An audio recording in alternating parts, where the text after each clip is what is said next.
मेरे में अगर ये नहीं दिखा तो मैं अपने मन से सवाल जवाब दागूं क्या? तुम लोग से मांगो, चलो वो तो हो जाए। We are on air.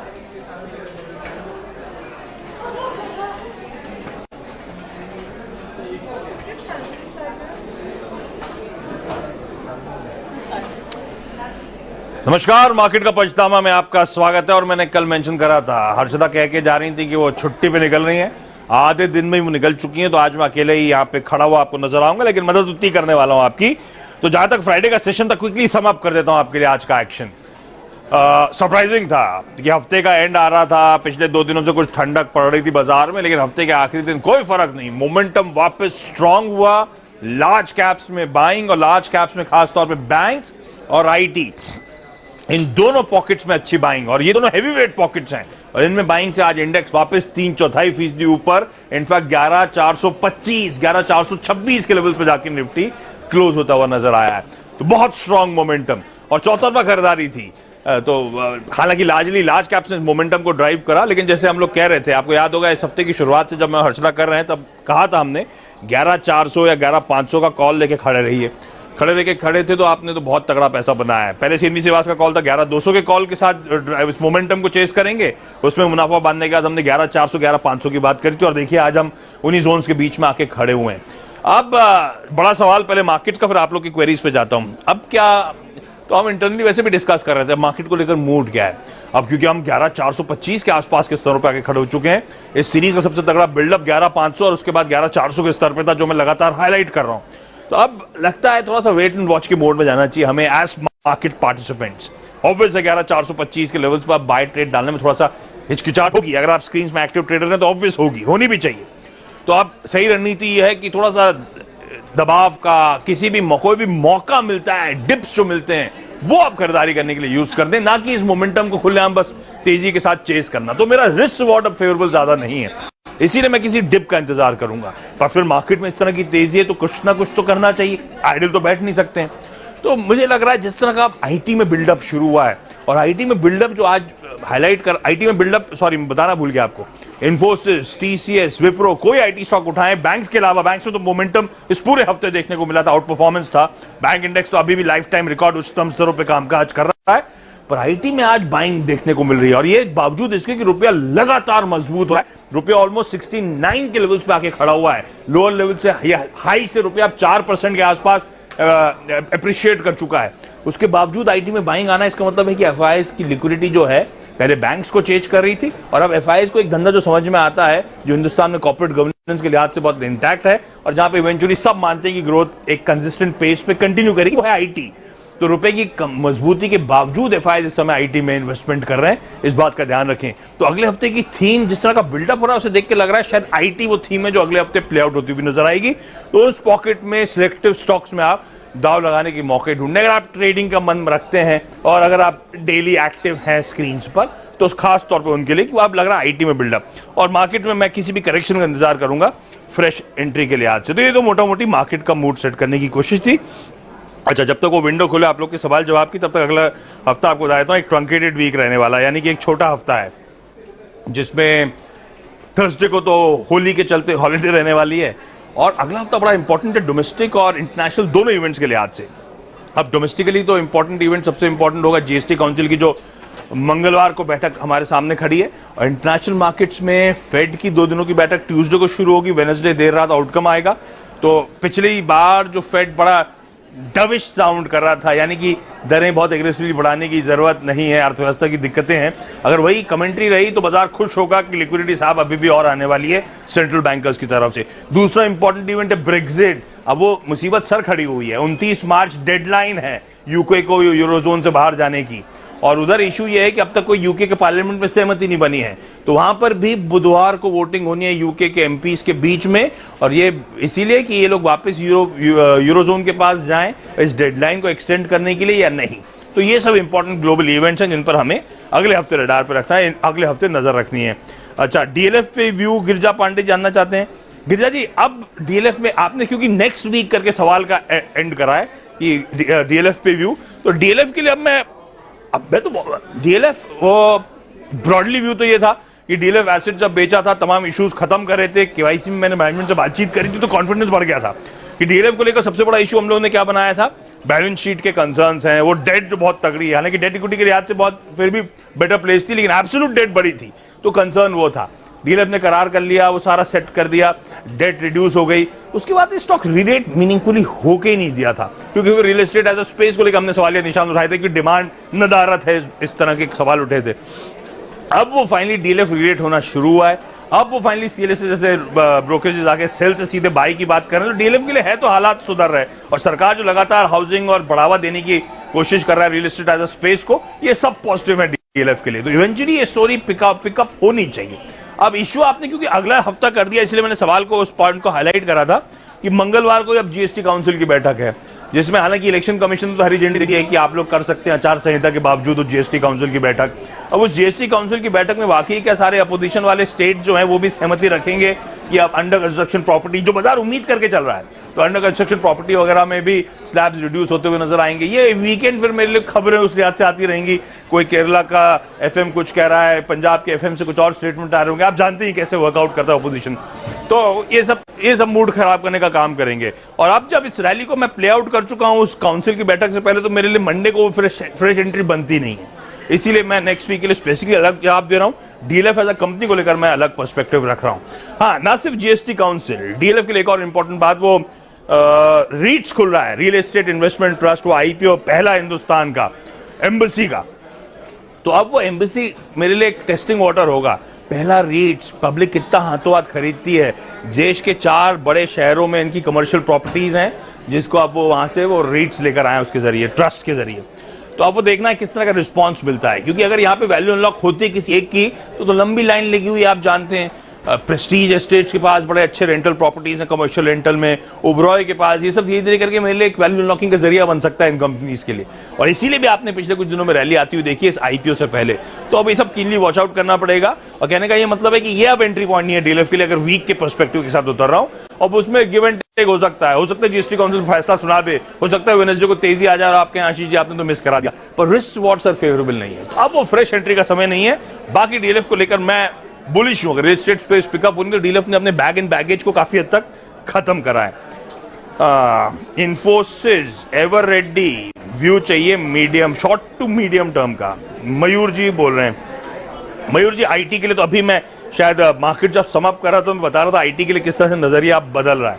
नजरिया इसलिए बदल रहा है क्योंकि लिक्विडिटी बहुत स्ट्रांग है, नजरिया इसलिए बदल रहा है क्योंकि बैंक निफ्टी अब तक के हाइस पे पहुंच गया, तो शायद एफआईज बेटर पॉकेट्स की तलाश कर रहे हैं। ये क्लियर स्क्रीन पे नजर आ रहा है, पैसा तो एफआईज की तरफ से आ रहा है, और एफआई के पैसे से ये टीसीएस, इन्फोसिस, विप्रो जैसे स्टॉक्स ड्राइव होंगे, आप मानते हैं इस समय। डीआई क्योंकि इस समय बुलिश है नहीं, पैसा झोंक रहा नहीं है, हमारा आपके पैसे खरीदने से तो इतना तेज चलेगा नहीं वो, तो ये एफआईएस का पैसा अब धीरे धीरे चैनलाइज हो रहा है आईटी की तरफ। इसलिए मैं थोड़ा ऑप्टिमिस्टिक हूं आईटी को लेकर नेक्स्ट वीक, शॉर्ट टर्म के लिए आज से कह रहा हूं, तो नेक्स्ट वीक के लिए आईटी को लेकर तो खासतौर पर मैं थोड़ा सा बुलिश हो चुका हूं। एटलीस्ट आज की पोजिशनिंग देके क्लियर कट समझ में आता है। एवरेडी के लिए शॉर्ट टर्म व्यू देना बड़ा मुश्किल हो गया मेरे लिए।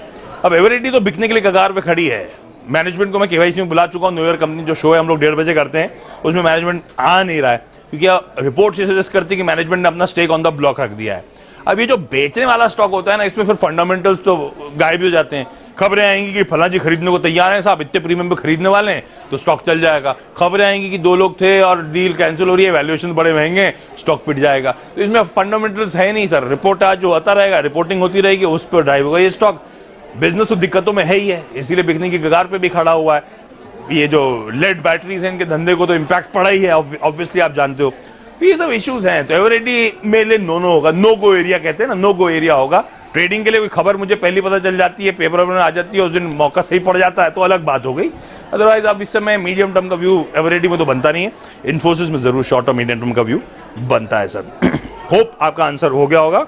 अच्छा, और क्या है, अनूप इंजीनियरिंग तो मेरे ख्याल से वो अरविंद से जो डीमर्ज एंटिटी अभी हाल में लिस्ट हुई है ना, अरविंद फैशन से पहले वाली, तो अनूप इंजीनियरिंग मेरे ख्याल से इन सब में तो सबसे अट्रैक्टिव बिजनेस अनूप इंजीनियरिंग का ही था सर। अब ज्यादा ट्रैक रिकॉर्ड है नहीं और कभी मैनेजमेंट से इंटरेक्शन हुआ नहीं लिस्टिंग के बाद, तो मैं बहुत डिटेल में तो बात कर नहीं सकता हूँ, क्योंकि जब मैं न्यू ईयर कंपनी में बात करता हूँ तो समझ में आता है मैनेजमेंट का माइंडसेट और डिटेल्स के साथ धंधा। और दूसरा अरविंद फैशन जो लिस्ट हुआ वो तो गड़बड़ा गया, वो तो डिस्कवर्ड प्राइस ही नीचे आ गई है, इसीलिए वो, क्योंकि लोग बहुत बुलिश हैं उस स्टॉक, बुलिश मतलब जो इंट्रिंसिक वैल्यू मानी जा रही थी कहीं थी, और इन डिस्कवर्ड प्राइस के साथ लिस्टिंग कहीं हो गई, इसीलिए अभी तो एबरेशन है, चलेगा वो स्टॉक थोड़े दिन और अभी तो ट्रेड टू ट्रेड में होगा मेरे ख्याल से। अच्छा, और सवाल क्या है? ONGC पे व्यू। अच्छा, ये किसने पूछा था, नाम बोलना भूलिया सर आपका, सॉरी। अशोक चौधरी साहब पूछ रहे हैं view on ONGC। Ashok ji, ONGC को लिए दिक्कत ये है कि कच्चा तेल चला भी था जब बीच में, तो ONGC का स्टॉक परफॉर्म करके नहीं दिया था, अपने ओवरहैंग्स रहते हैं। मैं ऑयल एंड गैस को प्ले करना चाहूंगा तो मेरे लिए गेल ज्यादा प्रेफर्ड बेट होगा बजाय कि ONGC, जिसके साथ बैग एंड बैगेज तमाम है। आज तो जरूर चल गए, आज तो ऑयल मार्केटिंग कंपनी चल गई, आज तो ONGC गेल सब चल गए, पर ONGC अब पसंद नहीं आता। एक जमाना था जब अट्रैक्टिव लगता था, अभी सरकारी कंपनी होने के चलते पहला इशू, दूसरा वो बैग एंड बैगेज जो ONGC के साथ रहता है वो दूसरा इशू बन जाता है। हाँ, अगर मुझे ऑयल एंड गैस स्पेस को प्ले करना है तो एक्चुअली मेरे लिए सबसे प्रेफर्ड बेट कोई भी ऑयल मार्केटिंग कंपनी, और उसमें भी मेरे सबसे प्रेफर्ड बेट HPCL है।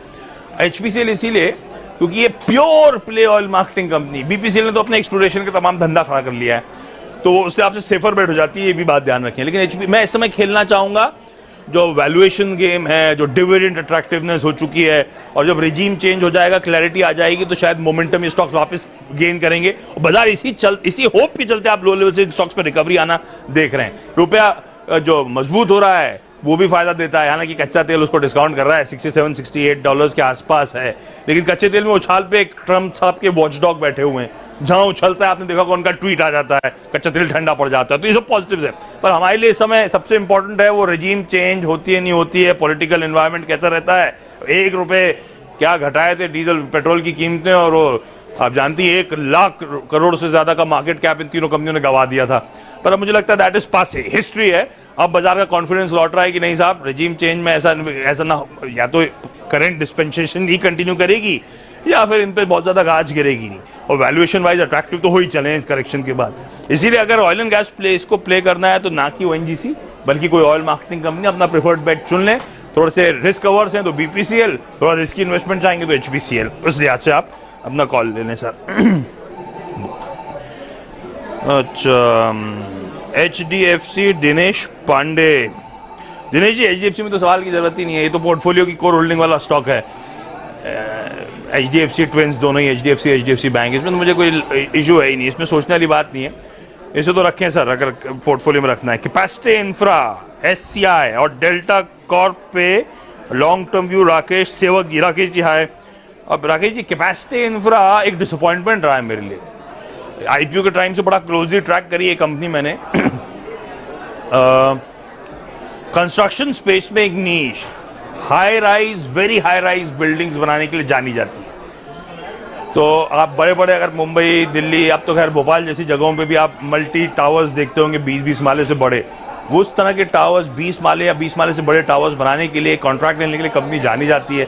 तो बिजनेस तो एकदम स्मार्टली बहुत नीश है कंस्ट्रक्शन स्पेस में। और ये हाई राइजेस जिनकी मैं बात कर रहा हूं, इनका तो चलन चल चुका है। आप जानते हैं हर दूसरी बिल्डिंग आजकल जो बनती है मल्टी टावर बनते हैं। तो इसका और जितने नॉन एस्टैब्लिश ब्रांड्स हैं, रियल एस्टेट कंपनीज हैं, ओबरॉय, कल्पतरू, जितने नाम आपको पता हो, मैंने तो इस हिसाब से लिस्ट पढ़ रखी है, ये सब इसके क्लाइंटेल हैं। रिपीट ऑर्डर सालों से आते हैं इस कंपनी के बाद, तो धंधा तो बड़ा अच्छा है। दूसरा अच्छा पेरेंटेज है, प्रोमोटर्स का हिस्सा अच्छा है, और तमाम मार्की इन्वेस्टर्स इसमें IPO के समय माल नहीं छोड़ा था उन्होंने, सबके सब बने रहे, किसी ने वैल्यू अनलॉक नहीं करी अपनी, और वो अभी भी कंटिन्यू कर रहे हैं। तो ये सब पॉजिटिव्स हैं इस कंपनी के लिहाज से। पर ये जरूर है कि ये स्टॉक कुछ पिटा, वो क्योंकि ऊपरी स्तरों पर वैल्यूएशंस कुछ महंगे हो गए थे, वैल्यूएशंस कुछ रिच हो गए थे। अब मुझे लग रहा है लो लेवल से कुछ रिकवरी शुरू हुई है। तो अब क्योंकि आपने पेन पीरियड, अगर आपने लंबे अरसे से रखा हुआ है तो शायद आपने पेन पीरियड से आप निकल चुके हैं, तो अभी रखना चाहिए स्टॉक को। तो ये तो हुई कैपेसिटी इंफ्रा की बात। दूसरे कौन से स्टॉक्स थे? सॉरी, मोबाइल नीचे रख दिया तो क्वेश्चन चला गया। खैर लौटूंगा, अगर आपको क्वेश्चन दिखेगा मुझे, समय वेस्ट करे बिना बाकियों पे जाओ। शिवानंद साहब बोल रहे हैं स्टरलाइट टेक्नोलॉजीज सेल और होल्ड, अवॉइड है अगर नहीं होता तो। अब है आपके पास, इसका मतलब क्योंकि आप सेल और होल्ड की बात कर रहे हैं, तो अब मैं इस समय होल्ड करूंगा। स्टरलाइट टेक्नोलॉजीज में कुछ झटके लग गए हैं, बाजार का मूड बिगड़ गया है क्योंकि कंपनी का धंधा तो बहुत सॉलिड है। सॉरी, कॉल आ रहा है किसी का। कंपनी का धंधा तो बहुत सॉलिड है ऑप्टिकल फाइबर को लेकर। पहली गाज गिरी थी जब वो प्रमोटर्स का 100% स्टेक जो था वो प्लेज कर दिया इन लोगों ने। हालांकि प्लेज पहले भी था, प्लेज रिलीज हुआ था, अगले दिन फिर खबर है कि प्लेज को वापस शेयर्स को वापस गिरवी रख दिया गया है। बाजार का मूड पहले वहां बिगड़ गया, और प्लेज शेयर्स को लेकर मूड बिगड़ता है जब बाजार पिट रहा होता है। तो स्टरलाइट टेक्नोलॉजीज की पिटाई हो गई। अब इस स्टॉक में फिर आज खबरें आ रही हैं, जो आज 9-9.5% का दबाव आया है, उसको लेकर आपने जो खबरें देखी होंगी वो प्रेशर क्यों आया, क्योंकि ऑप्टिकल फाइबर की प्राइसिंग को लेकर इश्यूज देखने को मिल रहे हैं। कहा जा रहा है ग्लोबली प्राइसिंग पर दबाव आ रहा है, इस तरह की रिपोर्ट्स हैं, तो इसीलिए वो प्रेशर माउंट होता हुआ। लेकिन अब ये जो पिट की 9-10% आज भी गिर गया है, मेरे को लगता है सारे कंसर्न्स प्राइस में हैं, तो होल्ड करूंगा तो किसी स्टॉप लॉस के साथ। अब मैं इससे ज्यादा पेन झेल नहीं सकता स्टॉक में। अच्छे बाजार में अगर कोई स्टॉक 9-10% गिर रहा है तो एक काम करेंगे सर अपन लोग, जिस लेवल के आप इन लेवल्स के आसपास है, या आपकी बाइंग नीचे की ऊपर की मुझे पता नहीं, लेकिन इन लेवल्स के आसपास से 5-7% नीचे स्टॉप लॉस लगाए हैं। अगर इससे ज्यादा फिर से अच्छे बाजार में फिर या 9% के फॉल के बाद और गिर रहा है तो मैं बाहर निकलूंगा। इसका मतलब एचईजी जैसी कहानी बन जाएगी कि बहुत रिलेट हुई, उसके बाद गिरना शुरू हुआ तो सारी अच्छी खबरें बायबैक कुछ नहीं संभाल पाया उस स्टॉक को, तो अनवाइंडिंग इसमें भी शायद बहुत स्ट्रांग आ जाए, तो फिर मैं निकल जाऊंगा। होपफुली आज के 9% की पिटाई के बाद, क्योंकि धंधा अभी भी लोगों को, सबको, सारी ब्रोकरेज रिपोर्ट देख ली, सबको अच्छा लगता है, आप भी पढ़ेंगे तो आपको भी बहुत अच्छा लगेगा। तो मुझे लगता है इसीलिए मैं थोड़ा सा आज के 9% के बाद चाहूंगा होल्ड करूं, इन द होप कि लिक्विडिटी ड्राइव कर रही होगी तो कोई अच्छी कंपनी को चेस करती हुई आएगी तो शायद इसमें भी पैसा देखने को मिले, पर एक स्टॉप लॉस के साथ, क्योंकि ये लगातार पिटा हुआ स्टॉक और पिटने तो डर लगने लगता है। ऑलरेडी अंडर परफॉर्मर था। सनफ्लैग आयरन नहीं, मैं बहुत एक्टिवली ट्रैक नहीं करता हूं, हालांकि मुझे पता है नीरज ने हाईलाइट करता, पर वो ट्रेडिंग बेट के तौर पे हाईलाइट किया हुआ है। अगर उसी से रिलेटेड सवाल है तो ट्रेडिंग बेट इसलिए देखी क्योंकि कीमतें जो बढ़ रही हैं उसका फायदा मिलता हुआ नजर आएगा। पर माइंड यू 2020 जब मेंशन होता है तो सिर्फ वो ट्रेडिंग बेट के तौर पे, तो अगर आज ही लिया हुआ फंसे हुए हैं आप, तो आपको हमेशा स्टॉप लॉस के साथ अप्रोच करना है पोजीशंस को, क्योंकि वो फंडामेंटली जरूरी नहीं है पिक अच्छी हो, पर वो टेक्निकली या फिर आज की ट्रेडिंग बेट के लिए आज से न्यूज फ्लोज के लिए आज से अट्रैक्टिव होती है, इसलिए नीरज और हेमंत हाईलाइट करते हैं, तो इसलिए आज से उसको आप ट्रीट करें। जेके टायर शॉर्ट टर्म का व्यू, मेरे को इशारा हो रहा है बहुत देर से कि समय हो गया, आप बोले चले जा रहे हैं लेकिन एक जेके टायर ले लिया तो मैं ले ही लेता हूं। Tyre as a space attractive हो चलिए मेरे लिए, क्योंकि बहुत अच्छा करेक्शन सारे स्टॉक्स में देखने को मिला है। अब मुझे प्रदीप जैसा लैपटॉप तो है नहीं यहाँ पे मेरे पास, लेकिन 140-150 का स्टॉक मेरे ख्याल से 90-100 के लेवल्स के आसपास जेके टायर कामकाज कर रहा है। जेके टायर का ऐसा करेक्शन हुआ। अपोलो 302 का माल 225 पे ट्रेड कर रहा है, सीएट 1800 का माल 1100 पे ट्रेड कर रहा है ना। इस तरह का करेक्शन मोटा मोटी देखने को मिला इस पूरे स्पेस में। कंसर्न्स थे, ओईएम में स्लो डाउन था, पर ये टायर कंपनीज ध्यान रखें हमेशा रिप्लेसमेंट मार्केट ज्यादा ड्राइव करता है। रिप्लेसमेंट मार्केट मतलब आप और मेरी जो गाड़ी अपने पास है, टायर घिस जाते हैं या कई लोग कहते हैं चाट जाते हैं, तो टायर रिप्लेस जो करते हैं हम लोग, उससे ज्यादा धंधा चलता है। और इन सब टायर कंपनीज का रिप्लेसमेंट मार्केट अभी भी बहुत रोबस्ट है।